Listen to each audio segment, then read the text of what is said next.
Haboim, welcome everyone. We're about to begin Be'ezras Hashem together on Daf Yud Gimel Amud Beis, the third line from the top. Our Gemara now quotes the remaining statement of Rabbi Yehuda after stating the Shita of Rabbi Yehuda that one can eat chametz the entire fourth hour. In the fifth hour, he can no longer eat chametz, but it's mutter behana. In the beginning of the sixth hour, he must burn the chametz. He goes on to say that this is signified by taking two of the lechamim of the korban toida that are psulos.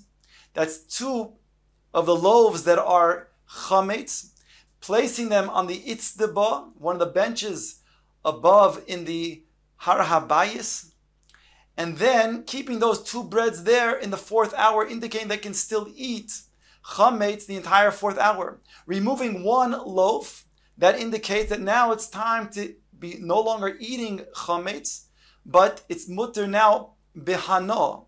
When they remove the second loaf of bread from the itzdeba, that indicates now it's time to burn the chametz. Says the Gemara, Tana Kamed Rav Yehuda. It was taught the following brayso in front of Rabbi Yehuda, instead of Rav Yehuda, the Amora. Al Gav the itzdeba. It taught in front of Rav Yehuda, the Amora, Al Gav itzdeba, that it was placed, these loaves, on the Gav of the itzdeba. That means to say on the seat of the benches there in the har habayis. Omar le, Rav Yehuda said, V'chi lahatznion hu tzarich. Was this intended just to hide the loaves of bread? Certainly not. It was in order to signify to the Am the timing of whether they can eat chametz or they can only have it mutter bahana, or they have to then burn it. And therefore, Tnei al gag ha'itzba, rather teach, that means on the top, on the roof of the itzba. These benches were situated in a way that they also had awnings in order to then prevent rain from falling upon them when they would sit down on these blocks, these itzba. So therefore, talking about there was placed these loaves on the gag of the itzba, not al gav of the itzba. Omar Rachav, Omar Rabbi Yehuda, harabayis stav kaful hayo. He says they were double rows of benches. In other words, the itzba were benches, and the rows of the benches is called the stav. They were doubled. Tanya nami hoch, we have a brayso like this. Harabayis stav kaful hayo. It was double rowed benches. Rabbi Yehuda oimer itztavunis haisanikres. It was called itztavunis. Stav lifnim mistav, a row of benches within a row of benches. Says the Gemara, quoting the words of Rabbi Yehuda, psulois vechulei. Amai psulois, why were these two loaves of the korban toida that were placed on the gag of the itzba, why were they psulois? After all, the kohanim are very careful not to make the korban on the loaves to be possible. So why are these the psulois?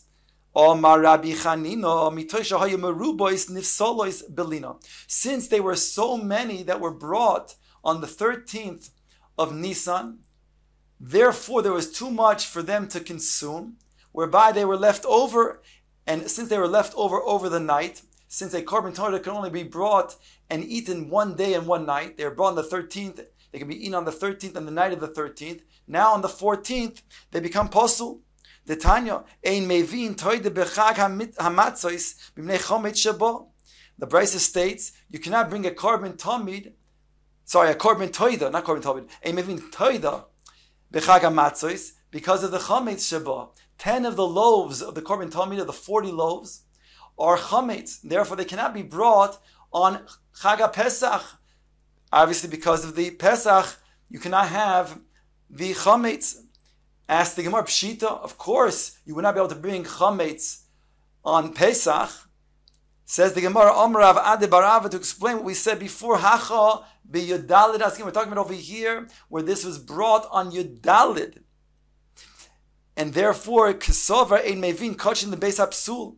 He held that you cannot bring Kachim to Beis HaPsul, meaning to say, if you don't have enough time to eat it, in this case, if we would bring it during the day of Yudalid, there wouldn't be sufficient amount of time to consume the korban toida. That means the loaves of the korban toida. Therefore, since after Chatzois Midiraisa, it's already going to be possible, and Midirabon, it's even earlier than that. So therefore, you can never then bring a korban toida on Yudalid. The kuliyama b'shloisha also maisi, and therefore everybody would bring the korban toida that they were chayiv to bring, not on Pesach certainly, and not even on Yudalid, but rather on Yud Gimel.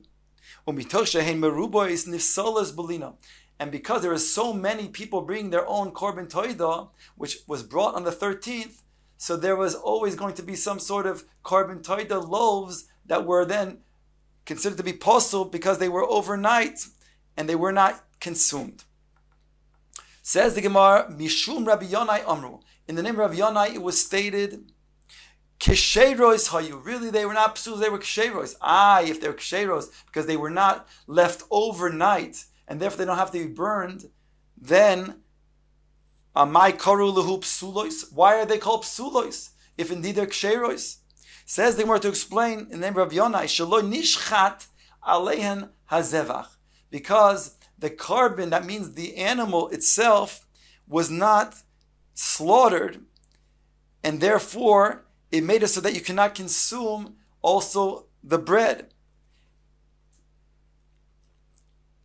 Says the Gemara, v'nishchot, but why don't you then shoichet the animal that the korban toida is being brought for, and therefore you can go ahead and eat the lechem. Says the Gemara, sha'ovad hazevach, the animal got lost, and therefore we cannot shecht the animal for the korban toida. Ask the Gemara, v'naisi zevach acher v'nishchot. Bring a different animal and sheichet that animal on these loaves of bread, whereby you'll be able to then consume the loaves, and they won't be posel. Da'amarzu toida v'zu lachma, because he said this is the korban toida, referring to the animal, and this is its lechem that goes with it. Ukedirabba, like Rabba explained, Omar Rabba, Ovad halechem, mevi lechem acher. If you lost the bread, the loaves, you can bring other loaves in its place. However, of the toida, ein mevi toida acheres. But if you lost the korban, the animal itself, then you can't bring another animal in its place. My time, what's the reason why? Lechem glal toida ve'ein toida glal lechem. Lechem is glal, like biglal, is brought for the korban, and therefore that's the essential part. Whereas the opposite, we don't bring the essential part, the toida, for the lechem. Ask the Gemara, v'nifrkinu v'nafkinu lechulin. So let us be poide, and then thereby take off the kedusha and bring it to chulin. Why don't we do that with the lechem then? Instead of then taking these lechamim and putting them on the itztaba. Therefore the Gemara says, rather, Ella, we're not talking about that. Ella, la'oilan shenishchot alehen hazevach v'nishpach hadam. You're right, if we only talked about what we said before, then you would be poideh with damim. You could then take off the kedusha. So, therefore, we're talking about a situation where you did shoichet the animal, but the blood then was spilled. In other words, it wasn't then brought on the mizbeach, and therefore we can't redeem the lechamim, and therefore we use these lechamim on the itztaba. Says the Gemara, ukeman, like who is this opinion like, that indeed you cannot go ahead and redeem the lechamim after you shech the animal if the dam was spilled and was not sprinkled on the mizbeach? Kirabi. This is the shita of Rebbe.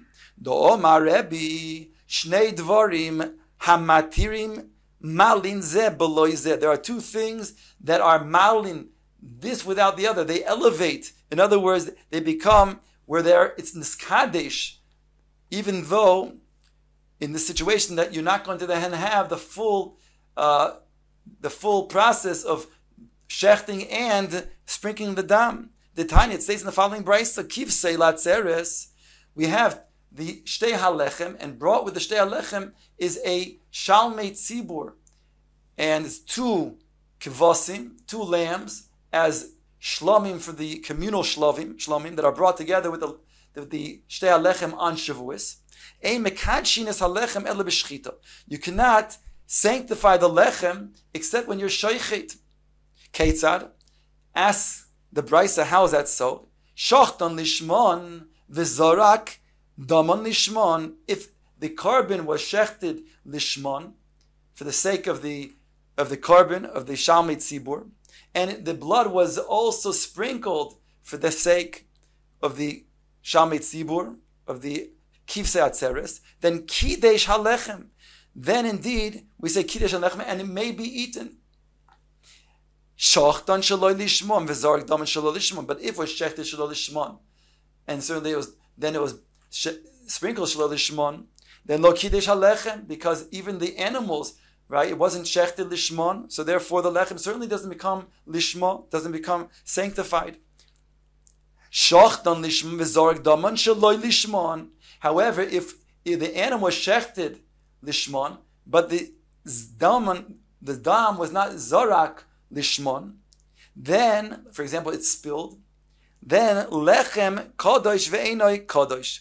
Then we say that the lechem kadosh ve'enoi kadosh, meaning to say that the shalmei tzibur, that instead of being a shalmei tzibur for the shtei kvasim of Shavuos, it's a shlomim ba'alma, a regular shlomim, and therefore the kavasim can be eaten, but the lechem cannot be eaten. Div Rebbe, these are the words of Rebbe, and therefore we found Rebbe, the shita of Rav Yanai, that says that these are lechem that you cannot redeem. Says the Gemara, bringing the Brisa further, another opinion, Rabbi Elazar, Rabbi Shimon Oimer, La'olam eino kadosh halechem ad sheyishchot lishmon v'zizrak daman lishmon. He says the lechem itself doesn't become sanctified unless you yourself shecht the animal lishmon and also zarek the daman lishmon.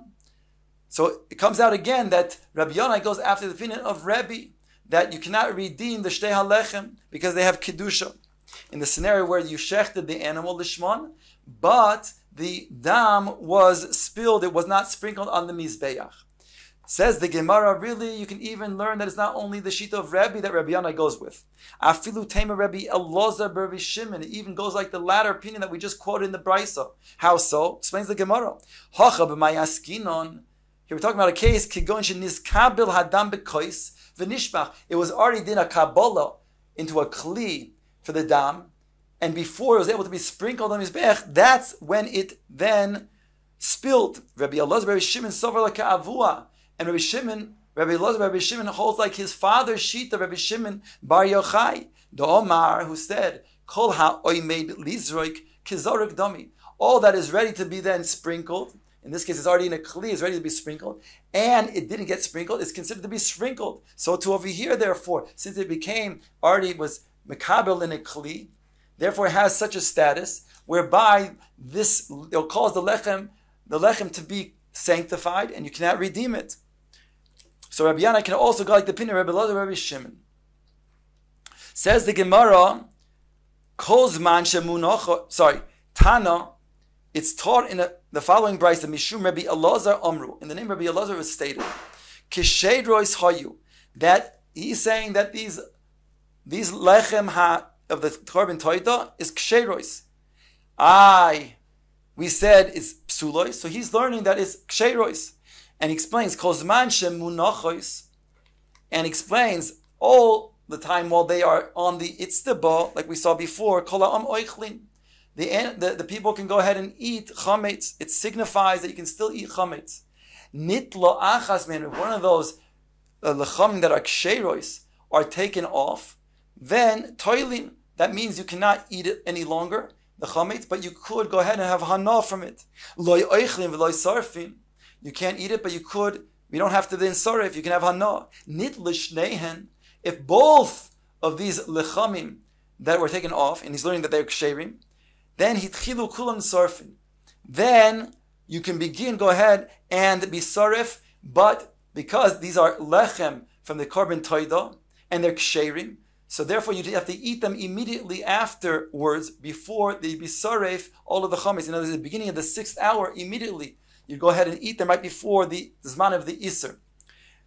Tanya, the Gemara brings that Brisa Abba Shol Oimer. Rabbi Shol says, top of Yudalet Amel Aleph, Shtei Porus Hayu Charshois Bahar HaMishcha. Instead of that which Rabbi Yehuda says in the Mishnah, that we're talking about, there's 2 lechamim of the korban toida that would signify to the am on the top of the gag of the itztaba. He's learning that there are two paros that would plow on Har HaZeisim, that would indicate to people and signify to them the time of Heter and Isser of the Chametz.